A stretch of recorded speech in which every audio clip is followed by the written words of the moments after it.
I've been noticing the questions people ask about Celtic gods. Certain questions come up a lot, so I've been responding to a few of them here on my YouTube channel over the past few weeks. When we talk about how humans relate to deities, we're talking about personal experience and personal opinion.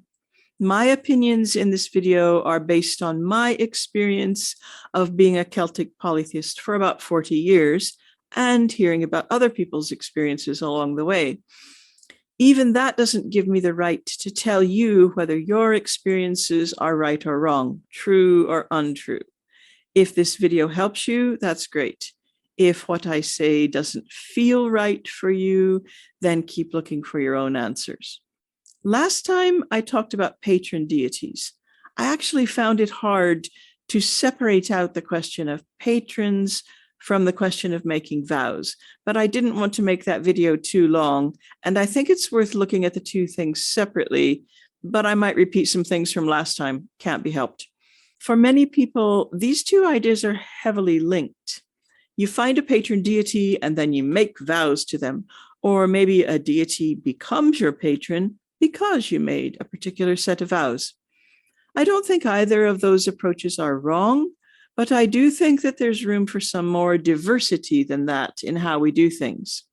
On giving the whole question some thought, I've come to think that patron may be a somewhat restrictive word. The majority of polytheists I know report a certain fluidity around which deities they feel closest to as the years go by. Now, you could put that down to modern humans not being very consistent, having a short attention span, or lacking loyalty. I think there's some truth in that. And while I don't think those changes are good for us, sometimes we also have to acknowledge the reality of where we are. We can't pretend to be a certain way just because we wish we were. At different times in our lives, different deities may be offering something we need, and we may be better placed to offer certain deities what they want. On the other hand, there is comfort and solidity in having a long-term relationship with a deity. I think patron is an okay word to describe a god or a goddess with whom you have a close, long-lasting relationship, even if that relationship isn't a formal one or even necessarily a forever one. Part of the problem is that we don't have any other words that describe close relationships we form with some deities that might not be described as our patrons. It's difficult for me, for example, to say exactly how many deities I have that extra important relationship with at any given time. Epona has been formally my patron deity for many years, and I did make vows to her. But for several years, I've been feeling like my relationship with Maponos has been equally important.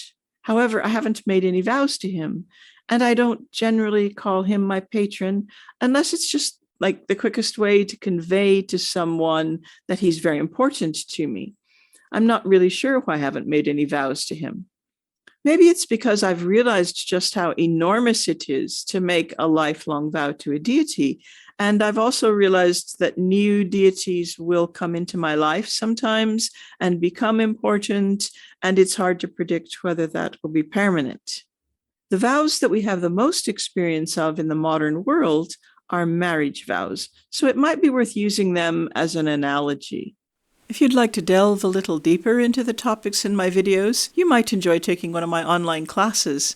You can find out more about them at the link which is on your screen now. You can also support my work on Ko-fi or by becoming a patron. You'll also find free content to read on my Patreon page and on my website. All the links are in the description. When it comes to marriage, experienced adults often caution younger people or people feeling a rush of romantic love to take their time, knowing that a lot of relationships don't last. Many people choose to live together for a while before they get married, or even not to bother with marriage vows at all. I think there's a certain wisdom in that. Undoing marriage vows feels a bit icky. It should feel icky because they are vows. That doesn't mean I'm against divorce, by the way. It just means that vows should carry quite a bit of weight and we shouldn't break them lightly. To avoid having to break them, we should be very careful about making them in the first place. Not breaking vows or any promises was extremely important in early Celtic speaking cultures. We see it all the time in the myths. Bad things happen when someone is careless with their word or breaks a vow. Sometimes people need to get divorced, but I would say that breaking your vow to a god is of a different magnitude. And that's why I would urge you to hold off a long time from making long-term vows or promises to the gods. If you're feeling that strongly, then make a carefully worded vow to do something for 3 days or one lunar cycle, or possibly for a year. Maybe renew it for a bit longer at the end of that time if you still want to. I mean, even nuns make their vows in stages.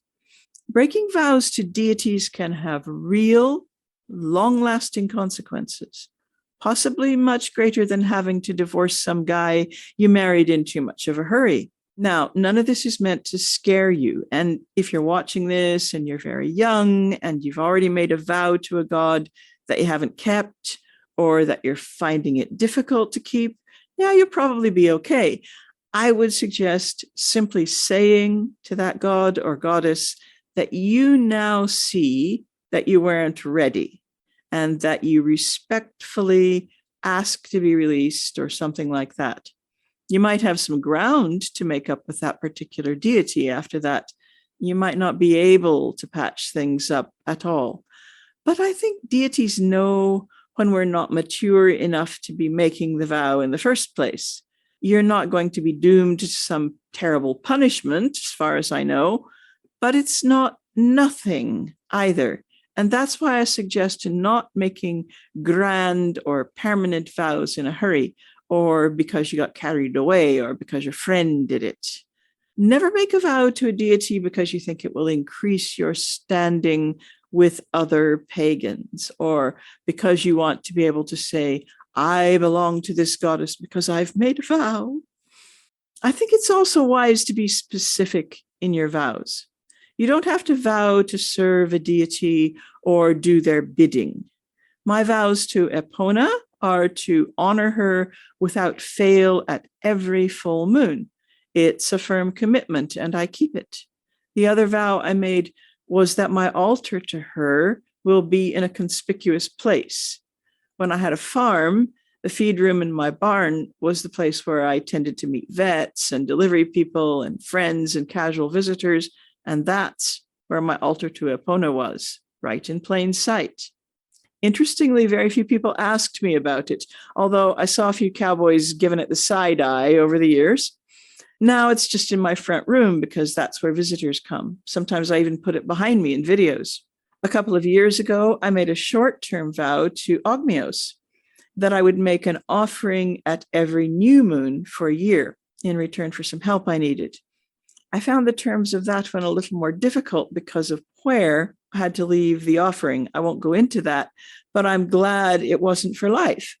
With both Epona and Maponos and a number of other deities, I have general intention to do things in service to them. But these are not vows. They're just good intentions, and I often manage to fulfill those.